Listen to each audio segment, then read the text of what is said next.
Movie के शुरुआत में हम एक ऐसी फैमिली को देखते हैं जहां डैनियल और कोरियन पति पत्नी होते हैं और उनके 4 बच्चे भी होते हैं। जहां बड़े लड़के का नाम क्रिस्टोफर, एक लड़की कैथी और 2 जुड़वा बच्चे। उन जुड़वा बच्चों का नाम कोडी और कैरी होता है। यहाँ एक हंसती खेलती फैमिली होती है। आज वो लोग बहुत ज्यादा खुश थे क्योंकि डैनियल का प्रमोशन हुआ था। अब डैनियल को कम टाइम मिलेगा फैमिली के साथ। यह सुनकर कैथी बहुत दुखी हो जाती है। कैथी अपने रूम में जाकर रोने लगती है क्योंकि कैथी अपने पिता की लाडली होती है, इसलिए उसको अपने पिता के साथ ज्यादा वक्त बिताना था जो अब प्रमोशन होने के कारण नहीं हो पाएगा। तभी डैनियल कैथी के पास आकर उसे समझाते हैं कि यह मौका मैं नहीं छोड़ सकता। इस प्रमोशन से हम सबकी जिंदगी और अच्छी होगी। और ये सब समझाते हुए डैनियल कैथी को एक महंगी सी अंगूठी देता है और समझाता है कि मेरे जाने के बाद तुम्हें इस फैमिली को संभालना होगा। और यहाँ सब सुनकर कैथी मान जाती है। अगले दिन डैनियल का जन्मदिन होता है। उसे सरप्राइज देने के लिए घर के सभी लोग एक पार्टी रखते हैं और सभी लोग सरप्राइज देने के लिए डैनियल का इंतजार करते हैं। तभी सभी लोगों को एक कार की आवाज आती है। सभी डैनियल के आने के सोचकर सरप्राइज देने के लिए चुप जाते हैं। पर तभी एक पुलिस वाला घर के अंदर आता है जिससे सब लोग चौंक जाते हैं। पुलिस वाला उनको बताता है कि डैनियल के रास्ते में एक्सीडेंट हो जाने से मौत हो चुका है, जिससे घर के सभी लोग टूट जाते हैं। पर कोरिन अपने पति के मौत के सदमे को बर्दाश्त नहीं कर पाती और चुपचाप सदमे में बैठी रहती है। पर कैथी को उसके पिता की मौत का सबसे ज्यादा दुख था क्योंकि कैथी को घर के बाकी लोगों के अलावा अपने पिता से ही सबसे ज्यादा प्यार था। इसके बाद हम कोरिन को एक लेटर लिखते हुए देखते हैं और वो बहुत दिनों से बार बार किसी को लेटर भेज रही थी। यह बात काफी टाइम से कैथी भी नोटिस करती है और जब कैथी उसकी मम्मी से पूछती है तो कोरिन कहती है जब इसका जवाब आएगा तब मैं तुम सबको यहाँ बात बताऊंगी। कुछ दिनों बाद लेटर का जवाब आता है जिससे कोरिन बहुत ज्यादा खुश हो जाती है और अपने सारे बच्चों को बुलाकर उनको कहती है कि मैं इतने दिनों से तुम्हारे नानी को लेटर भेजती थी जो कि बहुत बड़े मकान की मालकिन है और आज उनका जवाब आया है। अब हम तुम्हारे नाना नानी के साथ ही रहेंगे। यह सुनकर वह दोनों शॉक हो जाते हैं क्योंकि अभी तक कोरिन ने अपने बच्चों को उनके बारे में कुछ भी नहीं बताया था। उन्हें लगता था कि उनके माता पिता की कोई फैमिली नहीं है। फिर कोरिन कहती है कि मैं और तुम्हारे पिता ने घर से भाग के शादी की थी, जिससे गुस्सा होकर तुम्हारे नाना नानी ने हमारे साथ रिश्ता तोड़ दिया था, इसलिए मैंने तुम सबको इस बारे में कुछ भी नहीं बताया था। और तुम्हारे पिता डैनियल के जाने के बाद मैं तुम चारों बच्चों का अच्छे से ध्यान नहीं रख पाऊंगी, इसलिए हम सबको अब वहीं जाकर रहना चाहिए। क्रिस्टोफर अपनी माँ का लाडला होने की वजह से वो मान जाता है, पर कैथी को यह सब अजीब लगता है। फिर कोरिन अपने बच्चों से कहती है हमारे पास जितनी सेविंग थी वो खत्म हो चुकी है और ना ही मैं पढ़ी लिखी हूँ जो मुझे जॉब मिल जाए, इसलिए हमें तुम्हारी नानी के घर ही जाना पड़ेगा। उसके बाद सारे बच्चे मान जाते हैं। रात में कोरिन अपने बच्चे को लेकर उनकी नानी के घर के लिए ट्रेन से निकल जाते हैं। कुछ देर बाद कोरिन और उसके बच्चे स्टेशन पहुंच जाते हैं पर उनको लेने के लिए कोई भी स्टेशन नहीं आता। यहाँ देखकर कैथी को बहुत अजीब लगता है क्योंकि अब उनको स्टेशन से नाना नानी के घर तक चलकर जाना था जो काफी दूर भी था और साथ में 2 छोटे बच्चे भी थे। कैथी और दोनों जुड़वा बच्चे वहाँ से वापस जाने की बात करते हैं पर कोरिन कहती रहती है कि तुम्हारे नाना नानी के घर पास में ही है। और फिर सब लोग पैदल पैदल उनके घर तक पहुँच जाते हैं जो एक शांत और डरावने इलाके में बना हुआ था। तभी घर के गेट पर उनको एक खड़ूस बुढ़िया मिलती है जो उनकी नानी होती है, जिनका रिस्पॉन्स अच्छा नहीं था। यहाँ देखकर सभी बच्चों का चेहरा उतर जाता है। फिर वहाँ बुढ़िया सभी को घर के अंदर ले जाती है। वह सभी बच्चों से बोलती है तुम लोग यहाँ बिल्कुल शांत रहना क्योंकि यहाँ शोर मचाना अलाउड नहीं है और उन्हें रूम से बाहर जाने के लिए मना करती है और कहती है 3 टाइम का खाना मैं पहुँचा दूंगी जो बिल्कुल भी वेस्ट नहीं होना चाहिए। फिर कहती है अगर कुछ भी उल्टा सीधा किया तो मुझसे बुरा कोई नहीं होगा क्योंकि उसके नानी को उसके पिता बिल्कुल पसंद नहीं थे, इसलिए वह उसके बच्चों से नफरत करती थी। इसके बाद कैथी अपनी माँ से पूछती है कि आपने हमारे बारे में सबको पहले से क्यों नहीं बताया, जिस पर कोरिन बताती है कि तुम्हारे पापा के बचपन में माता पिता मरने के बाद डैनियल को मेरे पिता ने गोद ले लिया था। फिर बचपन से हम दोनों साथ में बड़े हुए, जाने अनजाने में हम एक दूसरे से प्यार करने लगे थे। फिर हम दोनों ने भागकर शादी कर ली जिससे मेरे माता पिता मुझसे और तुम्हारे पिता से बहुत नाराज थे और सारे रिश्ते तोड़ दिए थे, पर मुझे अब उनका भरोसा जीतना है। उसके बाद मैं तुम्हारे नाना को तुम सबके बारे में बता दूंगी और तब तक तुम सभी को यहीं रहना होगा। मैं बीच बीच में तुम सभी से मिलने आऊंगी। तभी वहाँ उनकी खड़ूस नानी आ जाती है जो कैथी के उंगली में महंगी रिंग देखकर उससे मांगने लगती है और कैथी के मना करने के बाद भी उसे धमकाते हुए कहती है प्यार से दे दो नहीं तो मैं तुमको मार के भी ले सकती हूँ। यहाँ सुनकर कैथी उसकी माँ की तरफ देखती है और अपनी रिंग उतार कर दे देती है। फिर उसकी नानी और कोरिन वहाँ से चले जाते हैं। अगली सुबह उनकी नानी बच्चों को खाना देने आती है। 3 टाइम का खाना देते हुए कहती है कि यहाँ खाना टाइम से खा लेना, कोई भी खाना वेस्ट नहीं होना चाहिए और सारे नियम बताती है और कहती है कि इसमें से अगर कोई भी नियम तोड़ा तो उसे सजा मिलेगी। इसके बाद वहाँ कैथी से बोलती है यहाँ पर खेलना कूदना मना है, अगर तुम लोगों को खेलना है तो ऊपर वाले कमरे में खेल सकते हो। सारे बच्चे ऊपर जाते हैं और देखते हैं कि यहाँ एक स्टोर रूम जैसा है जो पुराने सामान और धूल डस्ट से भरा हुआ है। यहाँ देखकर इन बच्चों को ये जगह बिल्कुल पसंद नहीं आती। अगले दिन जब सभी बच्चे मस्ती कर रहे थे तब वहाँ लोग काफी शोर मचाते हैं जिसकी वजह से कोरिन और उसकी माँ वहाँ आ जाती है और वहाँ बुढ़िया उन बच्चों पर चिल्लाती है और उनको इस गलती के लिए सजा देने की बात करती है।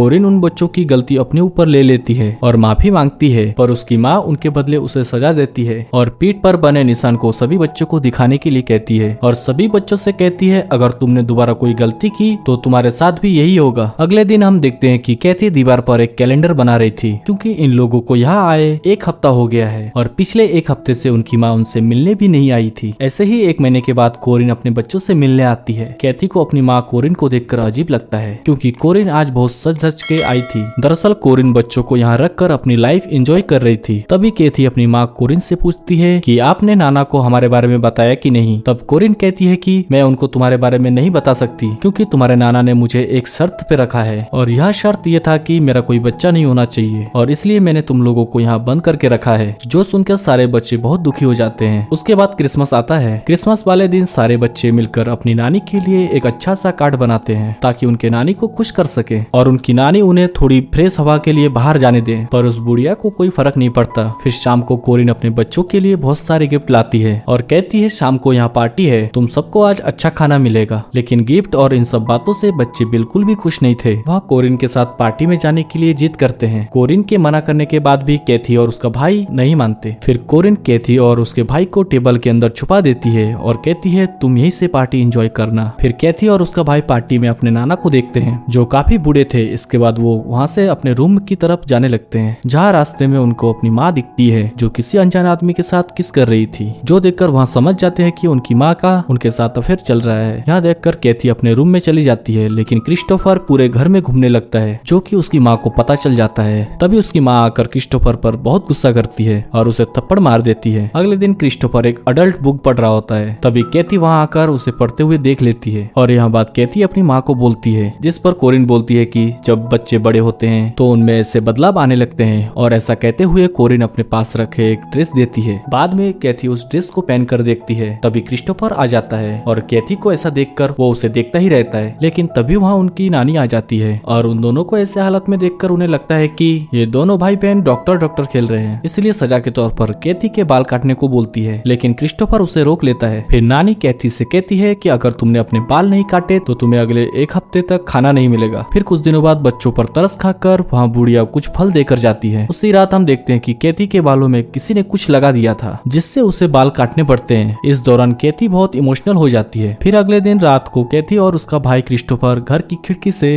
रस्सी की मदद से बाहर निकल जाते हैं और एक नदी में जाकर बहुत इंजॉय करते हैं, जिससे उन्हें समझ आ गया था कि वह लोग यहाँ से भाग सकते हैं। अगले सीन में कोरिन अपने बच्चों से महीनों बाद मिलने आती है और आकर कहती है कि मैंने शादी कर ली है। यहाँ सुनकर सारे बच्चे उससे बहुत गुस्सा करते हैं और उसे भला बुरा सुनाने लगते हैं और उसे कहते हैं कि हम पिछले 1 साल से यहाँ फंसे हुए हैं और तुम बाहर जाके मजे कर रही हो। लेकिन हम देखते हैं कि कोरिन को इस बात से कोई फर्क नहीं पड़ता। फिर हम क्रिस्टोफर को देखते हैं जो खिड़की से बाहर की ओर देख रहा होता है और तभी उसकी नानी वहाँ आ जाती है और उसे खिड़की से दूर हटने को कहती है और क्रिस्टोफर के ना सुनने पर उसे बेल्ट से मारकर सजा देती है। फिर क्रिस्टोफर के जख्म पर कैथी मलम लगाती है और ये सब करते हुए कैथी और क्रिस्टोफर करीब आ जाते हैं और एक दूसरे को चूमने लगते हैं। अगले दिन सुबह उनकी नानी सारे बच्चों के लिए डोनट लेकर आती है। तभी क्रिस्टोफर उनसे बात करते हुए चाबी की छाप एक साबुन पर ले लेता है, जिससे वहाँ एक लकड़ी का चाबी बना लेता है और प्लान बनाते हैं कि वहाँ लोग घर से ढेर सारा पैसा चोरी करने के बाद यहाँ से भाग जाएंगे। फिर हम देखते हैं कि क्रिस्टोफर घर के अंदर पैसा चुराने के लिए जाता है, पर रास्ते में उसे उसकी माँ दिखती है जो किसी अनजान आदमी से प्यार भरी बात कर रही थी और बहुत ही खुश दिख रही थी, जो देखकर क्रिस्टोफर वापस अपने रूम आ जाता है और अपनी बहन पर गुस्सा दिखाता है। फिर कैथी उसे समझाती है। फिर दोनों किस करने लगते हैं। दोनों अपना प्यास बुझा के अपने आप को शांत करते हैं। इसके अगले दिन जुड़वा बच्चों में से